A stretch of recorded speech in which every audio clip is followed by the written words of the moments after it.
5 నెలల్లోనే ఇంత కష్టపడి ఇన్ని నిధులు కేటాయించి ఈ ప్రాజెక్ట్ ని ముందుకు తీసుకెళ్ళడానికి అటు ముఖ్యమంత్రి గారి దగ్గర నుంచి ఎన్డీఏ ప్రభుత్వం పనిచేస్తూ ఉంటే ఈ వైఎస్ఆర్సీపీ తనకి ఒక కరపత్రిక ఉంది అధ్యక్ష, ఏదైతే వాళ్ళ అవినీతి పత్రిక, ఏదో నిన్ననే వాళ్ళ పత్రికలో కూడా ఇప్పట్లో జల్లేరు రిజర్వాయర్ లేనిట్లే అని చింతలపూడి పథకం మీద వాళ్ళ కరపత్రిక సాక్షి అవినీతి పత్రికలో ఒక ఆర్టికల్ ఇవ్వడం జరిగింది. నేను కూడా చెప్తూ ఉంటా, ఏదైతే మనం కూడా సిగరెట్ ప్యాకెట్ మీద చూస్తూ ఉంటాం, పొగ తాగుట ఆరోగ్యానికి హానికరం, అదేవిధంగా సాక్షి పత్రిక చదవడం కూడా ఆరోగ్యానికి హానికరం అధ్యక్ష. ఎందుకు నేను ఈ మాట చెప్తున్నానంటే జల్లేరు రిజర్వాయర్ లేనట్టే అని చెప్పేసి వీళ్ళు ఈ రోజు వాళ్ళ పత్రికలో మ్యాటర్ వేసుకున్నారు. కానీ గతం నేను చూస్తే ఏదైతే వాళ్ళ ప్రభుత్వంలోనే అంటే 2023లో వాళ్ళ ప్రభుత్వం అధికారంలో ఉండగానే మరి ఏదైతే ఆ రోజు మరి పర్టికులర్ గా మన విజయవాడలో జరిగినటువంటి మీటింగ్స్ లో కూడా వాళ్లే ఒక ఎక్స్పర్ట్ కమిటీ అంటే స్టేట్ ఎక్స్పర్ట్ అప్రైజల్ కమిటీ అని 2023 డిసెంబర్ 4-5 తారీఖుల్లో జరిగితే ఆ అప్రైజల్ కమిటీకి ఒక నివేదిక ఇచ్చారు అధ్యక్ష. వాళ్ళు ఇచ్చినటువంటి నివేదికలో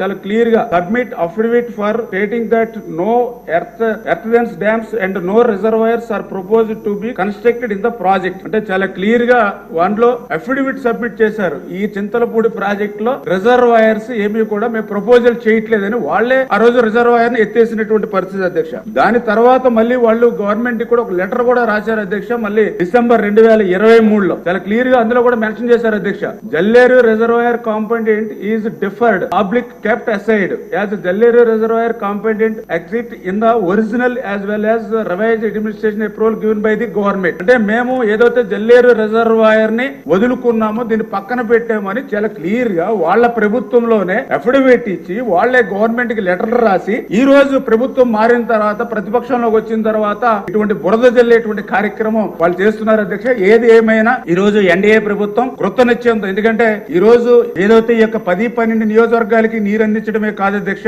దీని ద్వారా చింతలపూడి ఎత్తిపోతల ద్వారా పర్టికులర్ గా నాగార్జున సాగర్ కు సంబంధించి 2,10,000 ఎకరాలకు సాగునీరు అందించడం ద్వారా నాగార్జున సాగర్ లెఫ్ట్ కెనాల్ నుంచి తీసుకునేటువంటి నీటిని మనం నిలుపుదల చేసుకోవడం ద్వారా అది శ్రీశైలంలో బ్యాక్ వాటర్ కింద రాయలసీమకు కూడా ఉపయోగించుకునేటువంటి అవకాశం ఈ చింతలపూడి ఎత్తిపోతల పథకం ద్వారా ఉంటుంది సార్ అధ్యక్ష. అందుచేత ఇది నదుల అనుసంధానంలో భాగంగా చంద్రబాబు నాయుడు గారి కళ. అంచేత ఖచ్చితంగా ఈ చింతలపూడి ఎత్తిపోతల పథకాన్ని చంద్రబాబు నాయుడు గారు ఈ ఆర్థిక సంవత్సరంలో ప్రారంభించి మళ్ళీ ఆయన ఈ యొక్క చింతలపూడి ఎత్తిపోత పథకం ద్వారా ఆ యొక్క గోదావరి నీటిని ఈ యొక్క కృష్ణా ప్రాంతానికి అందిస్తాం అధ్యక్ష.